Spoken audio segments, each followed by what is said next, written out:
Have you ever wondered how a normie prepares for a marathon? Probably not, but I'm going to tell you anyway. Come with me as I walk you through a week of training for the Perth Marathon. Like most people, my week begins on a Monday. Mondays tend to follow Sundays, and Sundays are for long runs, so I'm usually pretty sore. I start my week off with just a nice easy run. Monday is an easy day. Since I do my long run on Sundays, it ends up being the lowest volume day of the week.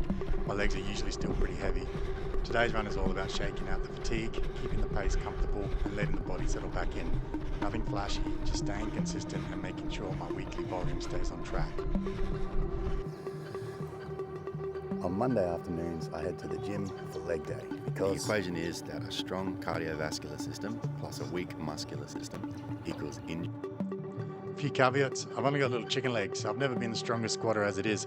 Plus, this is the day after my long run and I've already run 10 kilometers in the morning, so I won't be shifting any significant amount of steel during today's leg workout.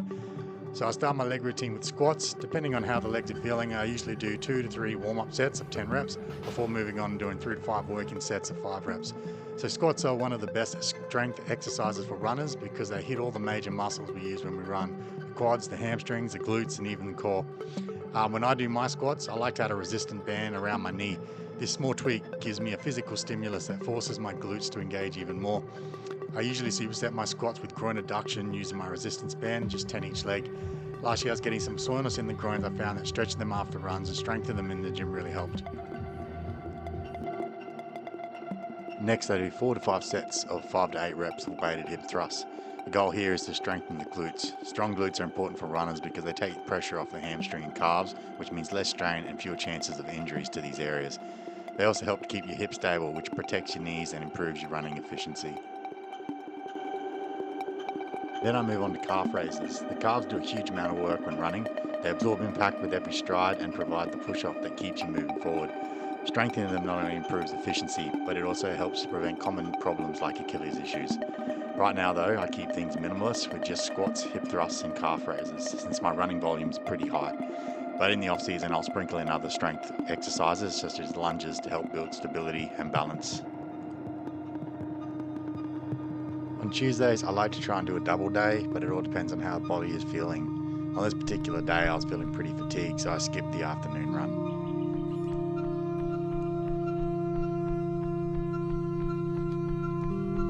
On Tuesday mornings are a 15-kilometer run. On Strava, I usually title these runs as easy runs, but in reality, I let myself push the pace a bit more. My heart rate usually hangs in the mid-150s, so technically I think it makes it more of a steady run. That's okay though, there's benefits to steady running. It helps to build aerobic strength and stamina without being as taxing as a proper workout or a tempo session. It also helps me get more efficient at holding faster paces for longer, which hopefully will translate well during the marathon. So Wednesday is a pretty important training day in my schedule. I usually like to do a medium long run. I call it a mid-long run because it's done in the middle of the week.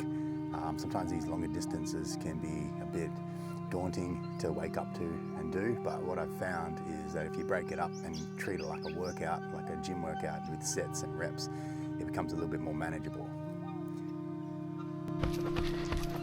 I like to have a longer run in the middle of the week. Not as long as the Sunday long run, but long enough that you know you're going to have to work to get through it. For me, it's 21 kilometers.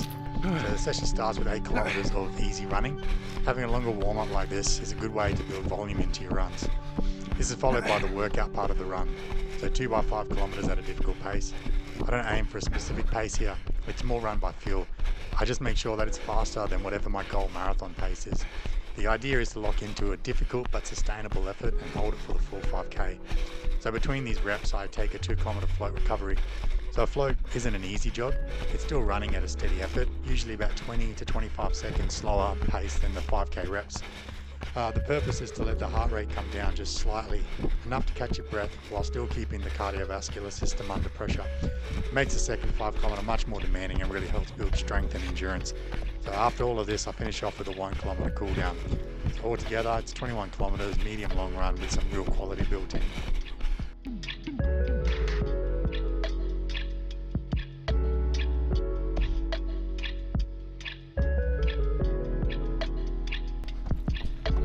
Thursday morning is just another easy day. So the mid-long run workout on the Wednesday usually results in some soreness in the legs on Thursday, so I just keep it easy on Thursday mornings. Also, since I skipped the double day on Tuesday, I'll do a double day today just to add some more volume to my week.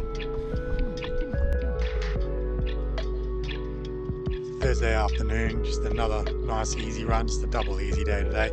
So I'll do 8 kilometers on this run. So the plan was to keep it nice and easy, but then this happened.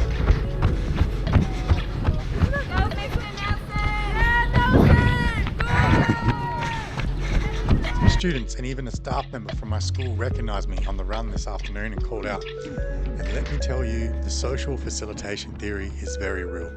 The moment I heard them, I couldn't help but pick up the pace. It was almost like I was trying to show off.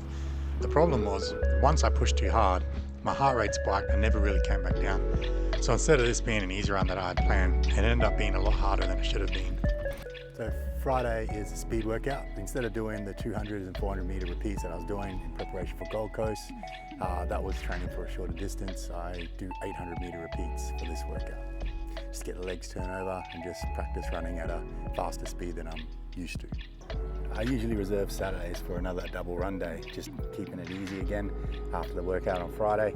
But this particular Saturday, I wanted to have a crack at a parkrun PB. I got the PB. I intended on making a video outlining the experiences of running a parkrun because they can be bloody tough. However, the camera was angled like this and the footage looked like this. I had recorded every single run of the week up to this point, and this is the time that the camera decided to not be pointed in the right way. Well, I was pretty grumpy at myself, and after the park run in the afternoon, I just went and did another easy run, but I just could not be arsed with this camera. And this brings me to Sunday, which is the most important run of the day, the long run. So I actually got this workout watching Liam Adams in a YouTube video. So he does it a little bit longer and a lot faster than me, obviously. But it goes something like I do a 5K warm-up, and then I do 5, 4, 3, 2, 1 kilometers hard off 5, 4, 3, 2 kilometers float with a 1 kilometer cool down to give me 35 Ks. The weatherman said that the dew point was only going to be 15 at 9:30 on the day that I did this long run, but as it turns out, it was actually in the 20s. It was hot, it was humid, and I pulled the pin after 27 kilometers of the workout. That plus the 5K warm-up gave me a distance of 32 Ks. I just couldn't finish it. I was getting goosebumps. It was just disgusting. At the moment, it's not even 9:30 yet in Darwin, and it's already getting hot and humid. My shirt is drenched with sweat. I've got to figure out now tomorrow if I want to do a long run outside or I'll have to go in on the treadmill. But anyway, that gives me an overall volume of 132 kilometers for the week. I think that's a pretty good volume. Yeah, so hopefully it holds me in good stead for the Perth Marathon, and hopefully I'm on for a PB.